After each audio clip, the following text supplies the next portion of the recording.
Hey guys, it's Lady Bobanin coming to you from the warm comforts of my car here in the great state of Texas. It's been hovering in the 40s all day, and earlier when I was driving around, it started to actually rain ice pellets. So I think that's the closest that we're going to get snow around here. Anyway, today's video is about not helping out the narcissist in your life.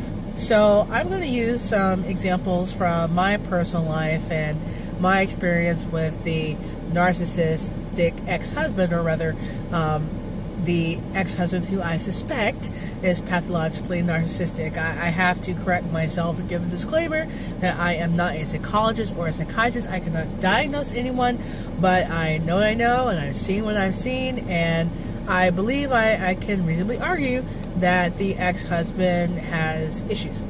In any case, I was thinking today about reaching out to the ex-husband, as the last face-to-face conversation that we had was over a restaurant table. He had invited myself out to eat with the kids not too long ago, which completely floored me. This was after some tense exchanges, or rather tense non-exchanges, because he never really responds to me when he's upset or too busy thinking about all the things that he's not doing because of me, I guess. I don't know.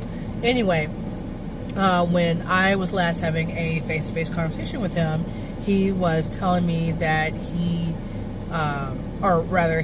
told me in response to my question when he was moving back to the city we're in, that he was wanting to do it as soon as possible. He had spotted a place in an area that we used to live in, and he was looking, but he just had to get his finances together. So today I was thinking to myself, oh wait, there was a small little apartment complex down from where we used to live in this really cheap house. I believe it was like, $300 a month.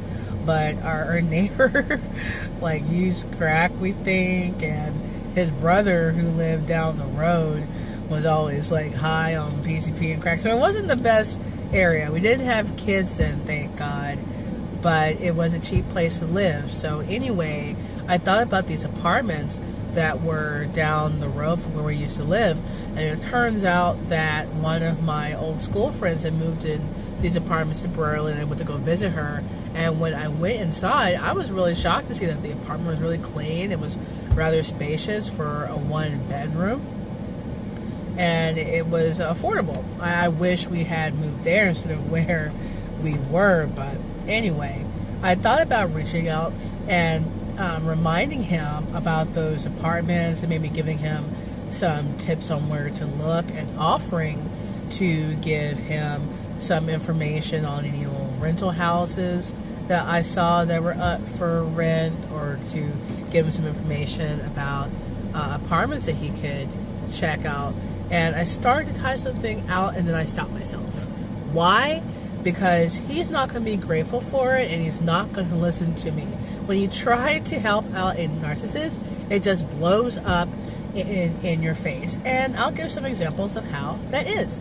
So when I was going through my divorce with the ex-husband, one of the things I did upon him injuring himself is giving him some advice on how to get health insurance or some sort of medical care, since he did not have insurance through his job, and it was outside of annual enrollment.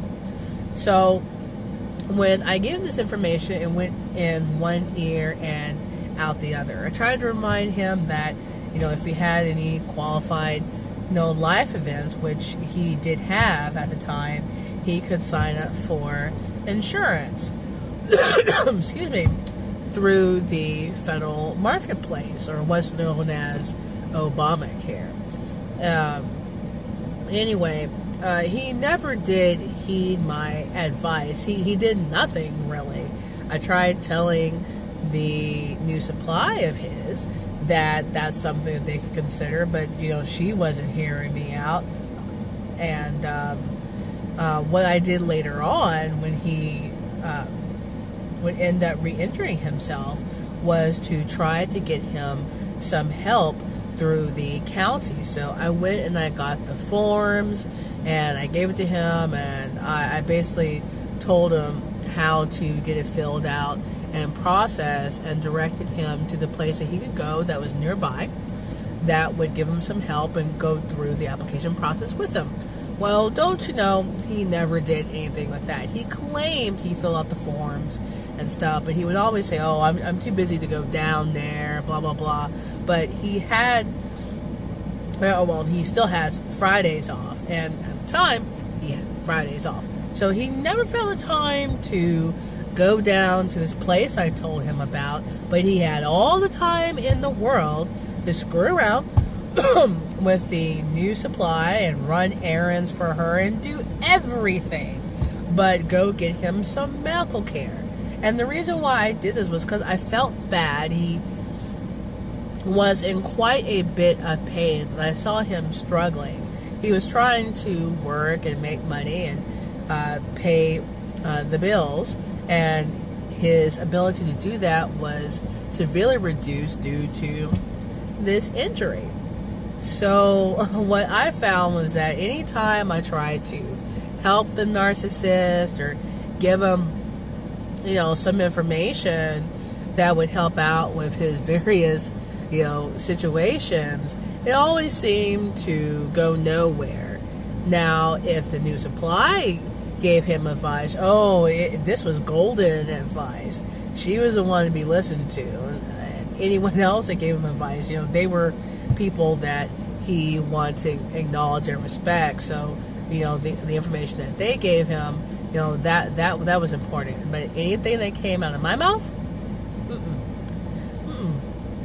he wasn't having it. He didn't want to listen to me. I guess he thought that I was trying to screw him over when I was really doing anything but. And I didn't have to do this. I felt the need to, because here was, a fellow human being, and he was in pain, and this was my ex-husband and the father of my kids. I didn't want to see him suffering. So even though he put me through a lot of suffering and continued, I tried to have compassion for him, but it didn't make any bit of difference in the end. Once that narcissist devalues you, they're not going to want to hear anything you have to say. And if they do take your help, they're going to definitely take advantage of you. I know I was taken advantage of. I really shouldn't have been as nice as I was during the divorce proceedings. Now, for those of you who are still in the relationship with your narcissist, do you ever notice how they happen to heap a lot of responsibility on you? I don't know if y'all experience the same thing as me. What I went through was basically being the secretary for this narcissist and trying to come up with solutions to problems that he would cause. Now, there were things that I really couldn't do anything about, like when he had these accidents at work, or excuse me, I got another upper respiratory infection / cold from my youngest daughter, so I've been coughing again. I had gone like a really long time, well, not a really long time, but I had gone a while without coughing, and now I'm back at it. So excuse me for coughing in y'all's faces. Anyway, I was made to be the secretary for this narcissist, and I was the one who handled the bills and called places and tried to support the narcissist. But what I only ended up doing was enabling him and causing him to not have to take responsibility or to be accountable for anything. Narcissists do not want to be accountable. They don't want anything to be their fault. So they put as much responsibility on other people as they can, or if it applies, they'll put the fault and blame on whoever and whatever they can that doesn't involve themselves. So yes, that's my piece of advice today.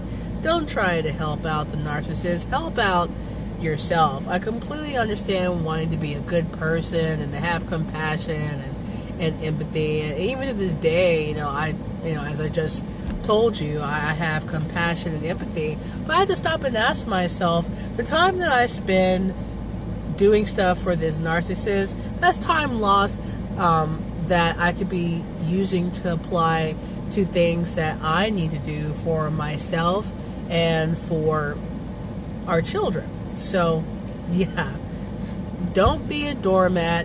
Don't be a maid for this narcissist. Don't be a secretary anymore. Handle your own business and focus on yourself. Narcissists will not be grateful. They'll throw everything they believe you did wrong or that you're at fault for right back in your face and dredge up the past, but they certainly won't recall anything positive that you did. Take it from me and take the time for yourself, not that narcissist. Thank you for joining me. If you like this video, hit the like button. If you want to get notifications of more of my videos, hit the bell. And please, if you like what you're seeing from me, subscribe. I am getting ready to do the third video that's going to go into more detail about divorcing a narcissist, specifically if you are divorcing a narcissist in the great state of Texas. So stay tuned. I'm working on it, I promise. And I'm going to go ahead and go back into the house here. It's nice and warm. I got the heat on in my car, but I'd rather be in a warm house. So here's to seeing you next time. Bye-bye and have a great day.